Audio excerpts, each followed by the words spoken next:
اللہ میرے اللہ، اللہ میرے اللہ، اللہ میرے اللہ، اللہ میرے۔ بسم اللہ الرحمن الرحیم، الحمد لأہلہ والصلاة علی اہلہا اما بعد۔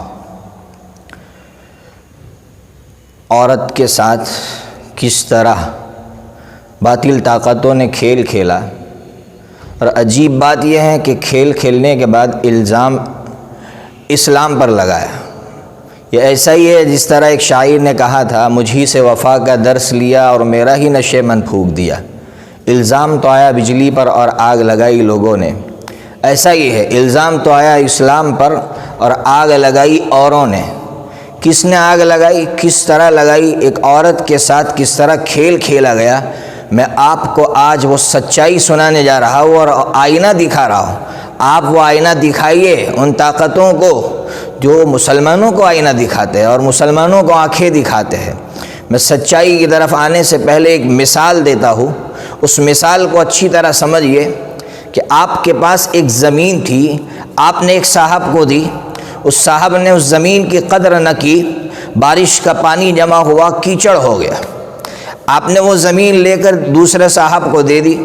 دوسرے صاحب نے ماہر کو بلایا اور پوچھا کہ بھائی اس زمین پر میں ایک عمارت بنانا چاہتا ہوں، کتنے فلور اس زمین پر آ سکتے ہیں؟ اس نے بتایا کہ 4 فلور آپ کھڑے کر سکتے ہیں۔ اس نے اس زمین پر 4 فلور کھڑے کیے۔ تیسرے صاحب نے اس زمین پر اور 4 فلور کھڑے کر دی، یعنی 8 منزلہ عمارت بنا دی اور خوبصورت رنگ لگایا، کلر کیا، اس کو موڈیفائی کیا۔ اب آپ بتائیے اس زمین کے ساتھ کتنے لوگوں نے انصاف کیا، کتنے لوگوں نے ظلم کیا؟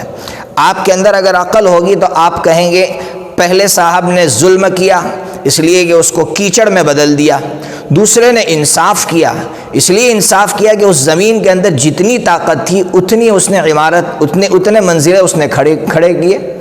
تیسرا پہلے سے بڑا ظالم ہے۔ کیوں بھائی؟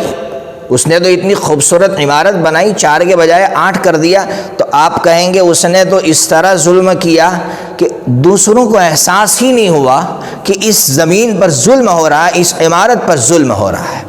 آئیے ٹھیک اسی طرح عورت کے ساتھ ہوا ہے کہ اسلام کے آنے سے پہلے اس عورت کے ساتھ کیا ہوا تھا، میں آپ کو وہ سچائی سنانے جا رہا ہوں۔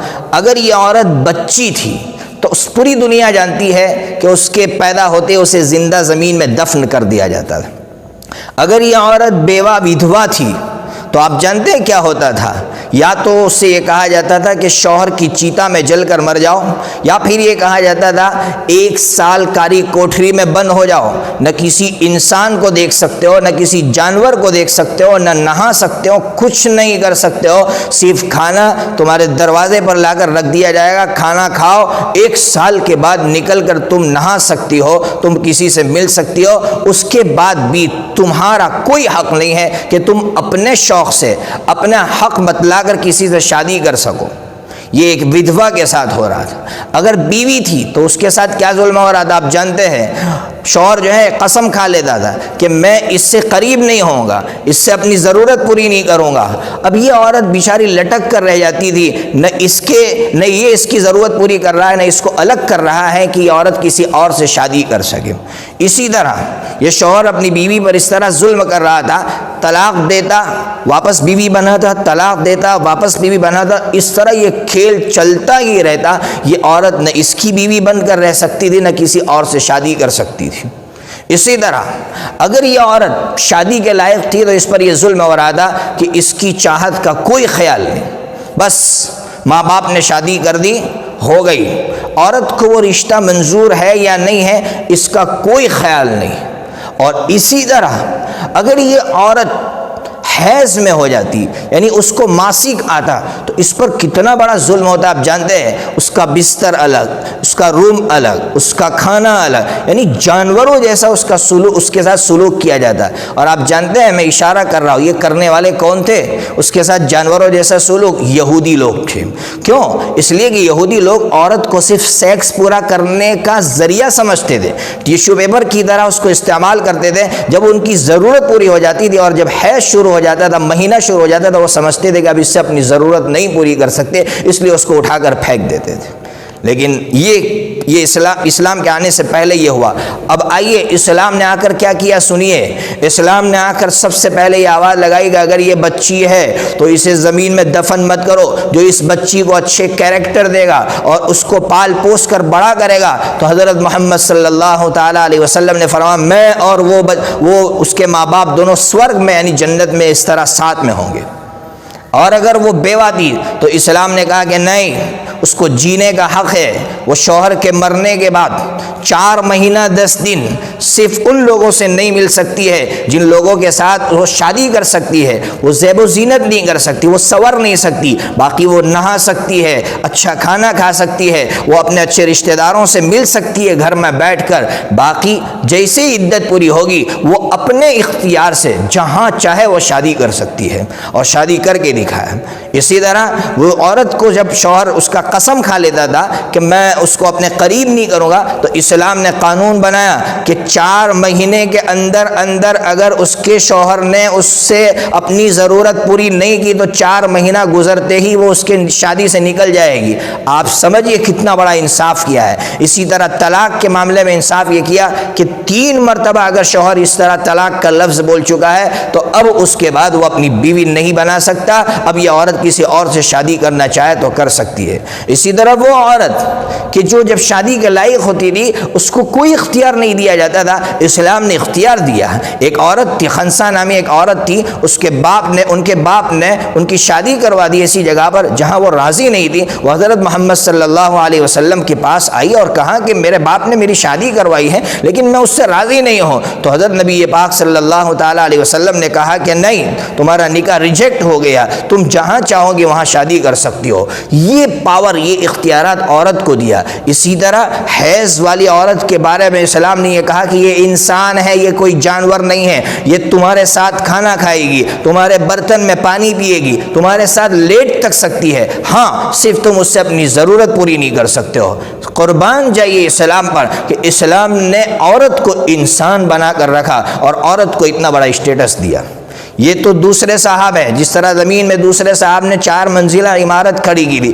اب آئیے اس سے بڑا ظالم، پہلے سے بڑا ظالم یہود کیا کیا اس نے؟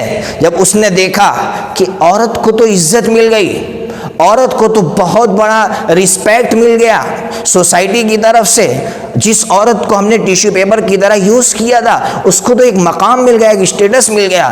اب ان یہودیوں نے اس عورت کو کس طرح پھسلایا ہے آپ سنیے اور آپ پریشان ہو جائیں گے۔ ان یہودیوں نے عورت سے یہ کہا، اس طرح اس کو بہکایا کہ دیکھو جس طرح تمہارا شوہر کمانے کے لیے باہر جا سکتا ہے یا تمہارا بھائی کمانے کے لیے باہر جا سکتا ہے، مرد باہر جا سکتا ہے، تم کیوں نہیں جا سکتی ہو؟ تم بھی گھروں سے باہر نکلو اور کماؤ۔ ان کا مقصد صرف یہ تھا کہ یہ عورت جب باہر نکلے گی تو پھر ہم اپنا سیکس اس کے ساتھ پورا کر سکیں گے، اپنی ضرورت پوری کر سکیں گے۔ کون سی عورت ہے جو آفسوں میں کام کرتی ہے، فیکٹریوں میں کام کرتی ہے اور وہ اپنی عزت کو محفوظ سمجھتی ہو اور وہ یہ سمجھتی ہو کہ کوئی بھیڑیا میری طرف گھور کر نہیں دیکھتا ہے؟ آپ سمجھ گئے ہوں گے۔ اسی طرح یہ یہودی ورلڈ بینک کے مالک ہو گئے تھے، وہ چاہتے تھے کہ اپنے پیسے بچائے تو انہوں نے عورتوں کو آفسوں میں بلایا اور مرد کے مقابلے میں آدھی سیلری دی، کیوں؟ تاکہ پیسے بچائے۔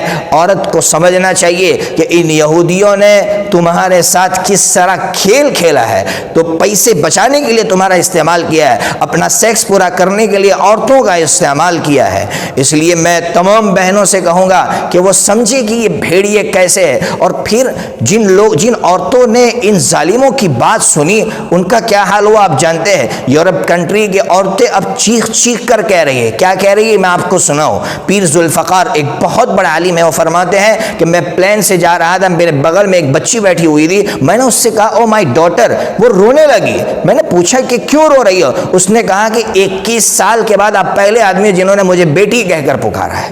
آج یورپ کنٹری کی ایک ایک عورت یہ کہہ رہی ہے کہ ہم گھر جانا چاہتے ہیں، ہم چاہتے ہیں کہ ہمیں پیار کرنے والا شوہر ملے، ہم چاہتے ہیں کہ ہمیں بیٹی کہنے والا باپ ملے، ہم چاہتے ہیں کہ ہماری عزت کرنے والا بھائی ملے، ہم چاہتے ہیں کہ ہمارا سہارا ہمارا بیٹا ملے، لیکن سارے رشتے ختم ہو چکے ہیں، فیملی سسٹم تباہ ہو چکا ہے۔ یہ تباہ کرنے والے یہی ظالم تھے۔ آج ہماری ماں بہنیں ان کی باتوں میں آ کر یہ کہہ رہی ہے کہ ہمیں آزادی چاہیے۔ کون سی آزادی چاہیے؟ یہ آزادی چاہیے؟ اگر یہ آزادی چاہیے تو جاؤ ان کے نقش قدم پر چلو، تو پھر تمہیں بیٹی کہنے والا کوئی باپ نہیں ملے گا۔ اس لیے میں آخر میں تمام بہنوں سے کہوں گا کہ حضرت نبی پاک صلی اللہ تعالیٰ علیہ وسلم نے اور اسلام نے جو ہم عورتوں کی ذات پر احسان کیا ہے، اس کا تقاضا یہ تھا کہ وہ اسلام کو سینے سے لگاتی اور فخر کر کے کہتی کہ ہم مسلمان ہیں اور اسلام ہی نے ہمیں عزت دی ہے۔ اللہ تبارک و تعالیٰ ایک ایک عورت کی عزت کی حفاظت فرمائے اور ایسے ظالموں سے ان کی حفاظت فرمائے۔ السلام علیکم ورحمۃ اللہ وبرکاتہ۔